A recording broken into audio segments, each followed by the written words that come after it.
This is Nurul. Today we will see how to read Lakshmikant. We all know that we have to read Lakshmikant, but mostly we don't know that how to read it. So in this video we will see how to read Lakshmikant. जैसे मैंने अभी अपने book से ये एक photo लिया है chapter 1 का। अब आप इसमें देखिए चैप्टर 1 है। अब इसमें क्या दिया है, British came in India in 1600। Deewani right उनको मिल गया बंगाल, बिहार, उड़ीसा का। ठीक है, आप इस चैप्टर 1 को जब पढ़ेंगे, ये इसमें हिस्टोरिकल बैकग्राउंड दिया है, आपको ऐसा लगेगा जैसे आप हिस्ट्री पढ़ रहे हैं। ठीक, तो हम क्या करेंगे, एक चैप्टर दूसरे चैप्टर से रिलेट नहीं कर पाएंगे, तो हमको क्या करना है, इसको पढ़ना है, एज ए स्मार्ट स्टडी करना है। ठीक है, तो हम उसमें क्या करेंगे, पहला चैप्टर हम जो प्रेसिडेंट इसमें बुक में 17 चैप्टर दिया उसको हम एज ए चैप्टर 1 मानेंगे और पहले इसको पढ़ेंगे। अभी हम आपको बताएंगे क्यों पढ़ेंगे।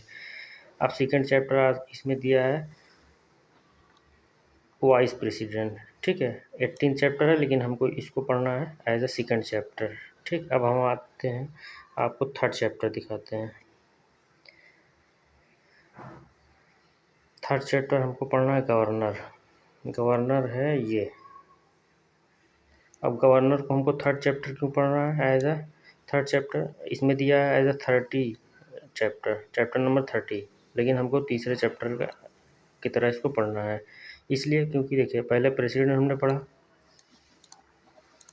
फिर वाइस प्रेसिडेंट पढ़ा, उसके बाद हम पढ़ेंगे गवर्नर। क्यों पढ़ेंगे, क्योंकि जब भी एग्जामिनर क्वेश्चन बनाता है एग्ज़ाम में, वो क्या करेगा, एक आर्टिकल प्रेसिडेंट का उठा लेगा, एक आर्टिकल वाइस प्रेसिडेंट का उठाएगा, गवर्नर का उठाएगा, फिर आपको एक स्टेटमेंट में देगा कि बताइए प्रेसिडेंट को किस आर्टिकल में रखा गया है, वाइस प्रेसिडेंट किस में, गवर्नर किस में। तो हम एग्ज़ाम में कंफ्यूज हो जाएंगे, पढ़े तो हम रहेंगे लेकिन कंफ्यूज हो जाएंगे। किस लिए, क्योंकि हमने क्या किया, बुक में जो चैप्टर 1 दिया उसको 1 माना, और जो 2 दिया है उसको 2 माना, थर्ड दिया थर्ड माना। इससे हमको एग्ज़ाम में कन्फ्यूजन रहेगा और हम एक दूसरी चीज़ को रिलेट भी नहीं कर पाएंगे।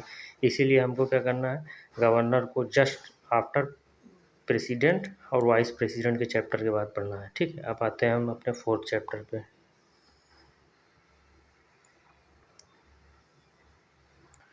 फोर्थ चैप्टर में ये इमरजेंसी प्रोविज़न्स दिया है। ठीक, चैप्टर 4 में इमरजेंसी प्रोविज़न दिया है, इसको पढ़ना है। उसके बाद हमको क्या पढ़ना है, fifth chapter.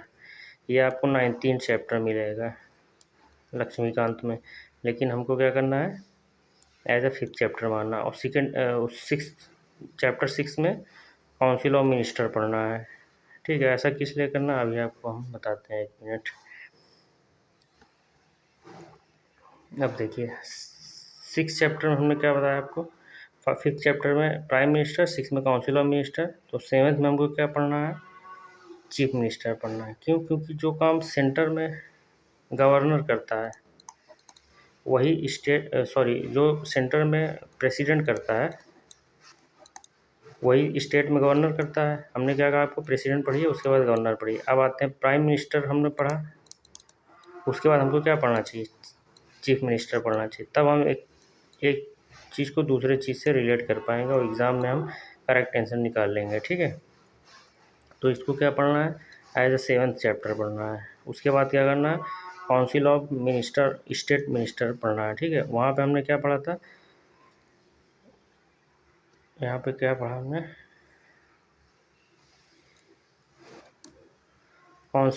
Central council of minister as a 6th chapter पढ़ा है, और यहाँ पे स्टेट काउंसिल ऑफ मिनिस्टर हम पढ़ रहे हैं।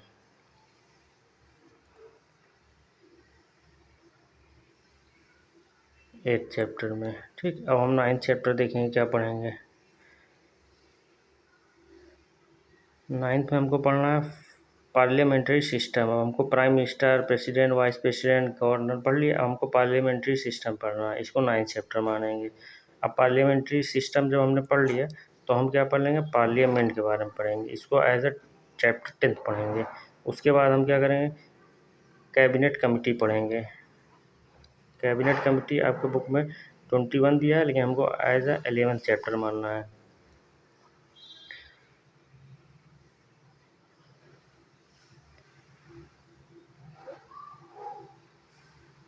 देखिए, एज अ चैप्टर 12 हमको क्या मानना है, स्टेट लेजिस्लेचर, ठीक। और 13 चैप्टर CAG को मानना है। CAG को एज अ 13 चैप्टर पढ़ना है। इसमें बुक में आपको 51 दिया है, चैप्टर नंबर 51 पे CAG दिया है, लेकिन हमको एज अ 13 मानना है, ठीक है। हम ऐसा किस लिए कह रहे हैं, अभी आपको फिर से एक एग्जाम्पल हम आपको लेते हैं, ठीक। अब हम 14 चैप्टर दिखाते हैं आपको, इसमें बुक में क्या पढ़ना है। हमको पढ़ना है सुप्रीम कोर्ट। ऐसा किस लिए, देखिए सुप्रीम कोर्ट जो है हमको पढ़ना है, इसमें दिया है 26 नंबर, हमको करना है एज अ 14 चैप्टर, ठीक। सुप्रीम कोर्ट के बाद क्या पढ़ना चाहिए हमको पढ़ना चाहिए हाई कोर्ट, ठीक। क्योंकि जो आर्टिकल सुप्रीम कोर्ट में है, जैसे सुप्रीम कोर्ट में जजेस किस आर्टिकल के थ्रू अपॉइंट होते हैं, ठीक है। और हाई कोर्ट में किस आर्टिकल के तहत जज अपॉइंट होते हैं, कौन अपॉइंट करता है, कैसे रिमूव होंगे। तो सुप्रीम कोर्ट के बाद हमको क्या पढ़ना चाहिए, हाई कोर्ट, ठीक। तो हाई कोर्ट वाला चैप्टर इसके बाद हमको पढ़ना चाहिए, तब हम एक चैप्टर को दूसरे चैप्टर रिलेट करेंगे और हमको लॉन्ग टर्म में याद रहेगा कि चीज़ें क्या है। तो हाई कोर्ट हमने पढ़ा, हाई कोर्ट के बाद हमको क्या करना चाहिए, रिवाइज करना चाहिए। रिवाइज 15 चैप्टर तक पढ़ने के बाद हमको एक बार सारा चैप्टर जो है हमने बताया 1 2 3 4 5 से 15 तक, उसको 1 से 15 तक हमको रिवाइज करना है। उसके बाद रिवीजन के बाद हमको चैप्टर नंबर 16 पढ़ना है, जो हम बता रहे हैं वो चैप्टर 16, मतलब बुक में आपके ट्रिब्यूनल्स होगा। उसके बाद 17 सबऑर्डिनेट कोर्ट्स, जो कचहरी में जज बैठते हैं उसको सबऑर्डिनेट कोर्ट बोलते हैं, जो आपके हर ज़िले में होता है, आप लोगों ने देखा होगा। इसको 17 चैप्टर पढ़ना है एज। उसके बाद आप 18 चैप्टर जो है अटॉर्नी जनरल पढ़ेंगे। अटॉर्नी जनरल क्या होता है, जो सुप्रीम कोर्ट में सेंट्रल गवर्नमेंट का जो सबसे बड़ा वकील होता है, जो सेंट्रल गवर्नमेंट की बात सुप्रीम कोर्ट में रखता है, उसको अटॉर्नी जनरल कहते हैं, सिंपल वर्ड में ऐसे समझिए। एडवोकेट जनरल जो स्टेट गवर्नमेंट का बात हाई कोर्ट में रखता है, उसको एडवोकेट जनरल बोलते हैं, सिंपल ऐसे वर्ड में समझिए। तो देखिए ये चैप्टर में आपको रिलेशन पता चलेगा, जब भी एग्जामिनर क्वेश्चन सेट करेगा आप तुरंत पकड़ लेंगे कि अटॉर्नी जनरल काम क्या है, वो किस आर्टिकल में आता है, एडवोकेट जनरल का काम क्या है, वो किस आर्टिकल में आता है, ठीक। अब हम पढ़ेंगे 20 चैप्टर। चैप्टर नंबर 20 क्या है, ये चैप्टर नंबर 20 UPSC, जिसकी हम सब तैयारी कर रहे हैं। और 21 में क्या है, PCS, ठीक। अब हमको क्या करना है, चैप्टर नंबर 22 में हमको पढ़ना है election commission.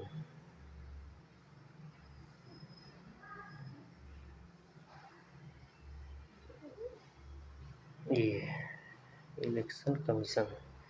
Election commission as a chapter number 22 पढ़ना है। उसके बाद हमको चैप्टर नंबर 23 का है फाइनेंस कमीशन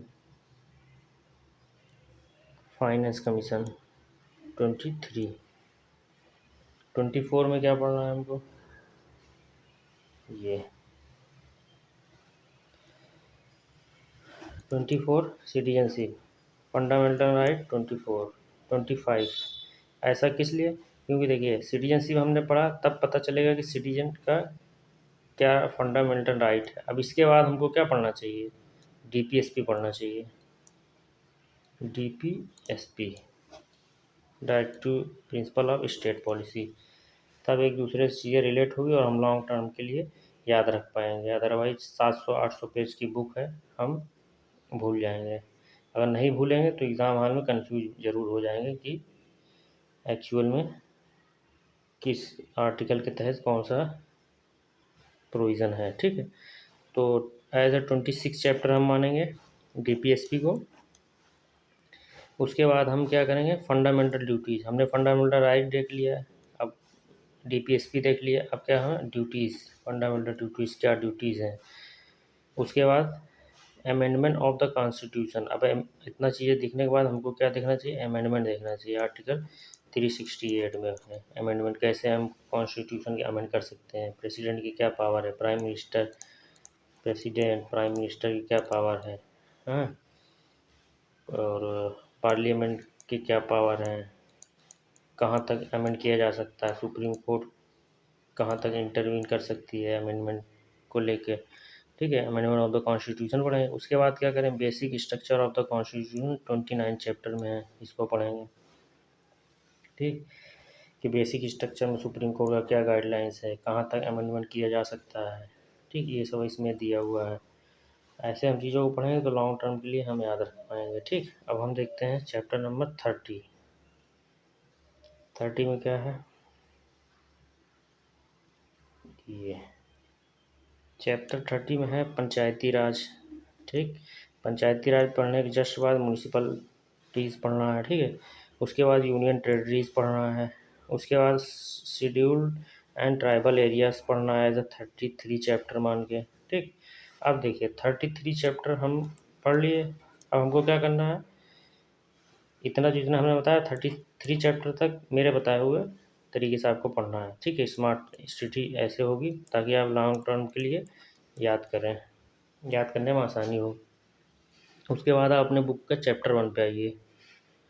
ये है आपका चैप्टर 1 हिस्टोरिकल बैकग्राउंड, जो काफ़ी बोरिंग लगता है लोगों को जो पॉलिटी पढ़ने बैठे और हिस्ट्री पढ़ाने लगे किताब आपको, ठीक।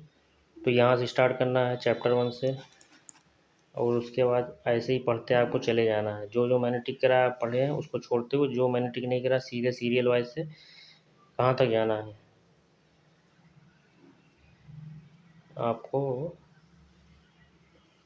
86 चैप्टर है बुक में, तो 86 चैप्टर हमको ऐसे ही जाना है, ठीक है। उसमें एक काम आप ये कर सकते हैं कि जो आपका पार्ट 10 है political dynamics can skip for prelims, इसको हम लोग प्रीलिम्स अगर हमारा नज़दीक है तो इसको छोड़ सकते हैं, क्योंकि इसमें ज़्यादातर क्वेश्चन मेंस के आते हैं इस पार्ट से। पॉलिटिकल पार्टीज़ के बारे में, कौन सी पार्टी कब बनी, उसके फाउंडर क्या हैं, ये सब मेंस में लिखने के आता है। रोल ऑफ रीजनल पार्टीज़, ये भी मेंस का चैप्टर है। इलेक्शंस, इलेक्शन लॉज, ठीक, इलेक्टोरल रिफॉर्म्स, ये सारी चीज़ें क्या है, मेंस की है। अगर आपके पास कम टाइम से प्री आ गया है आपका, तो आप इस चैप्टर यहाँ छोड़ दीजिए। 69 चैप्टर है, 68 तक ही पढ़िए, उसी को बार बार रिवाइज करके जाएंगे। आपको एग्ज़ाम में जो 20 क्वेश्चन आएंगे प्री में, उसमें आप 15 क्वेश्चन कर जाएंगे सही, 15 प्लस, ठीक। और आपके पास अगर ज़्यादा टाइम है तो आप इसको पढ़ लीजिए, पढ़ना है इसको।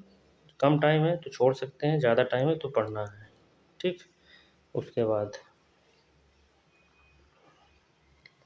ये है हमारी कोचिंग का रिव्यू टूवर्ड्स ISPCS ओवरव्यू है। ये टेलीग्राम है, सेम जो कोचिंग का नेम है उसी नेम से आपका, सेम उसी नेम से आपका टेलीग्राम है। इस पर सर्च करके आप वहाँ ऐड हो सकते हैं, ठीक। हमारे जो फैकल्टीज़ हैं उनका क्या रोल है, रोल इंजीनियर जट कमर है, ये बीटेक है। उसके बाद आपका 2 टाइम्स UPSC मेंस इन्होंने लिखा है 2022 में, 24 में ये लिखने जा रहे हैं। सितंबर में मेंस होने वाला है, सितंबर 2024, ठीक। उसके बाद नोमानुद्दीन है, इन्होंने भी 2022, 20 और 21 में मेंस लिखा है UPPCS का। उसके बाद फैमिली रीजन की वजह से इन्होंने एग्ज़ाम नहीं दिया, अब ये फिर से कंटिन्यू कर रहे हैं, ठीक है। उसके बाद engineer Nurul, experience of teaching science and environment since last 2 years. Abhishek Kushwaha ji हैं, ये BCA किए हुए हैं इलाहाबाद यूनिवर्सिटी से, MSc किया हुआ है इन्होंने, MTech किया हुआ है, अभी करंटली PhD कर रहे हैं इलाहाबाद यूनिवर्सिटी से, ये करंट अफेयर की फैकल्टी हैं। उसके बाद हैं इंजीनियर वामिक, ये है teaching experience of history since last 2 years, ठीक। ये हमारा टेलीग्राम चैनल है, आप उस पर ऐड हो सकते हैं। वहाँ पे ये PDF मैं आपको डाल दूँगा सीरियल वाइज, कैसे किस चैप्टर को पढ़ना है लिख के। Okay, thanks.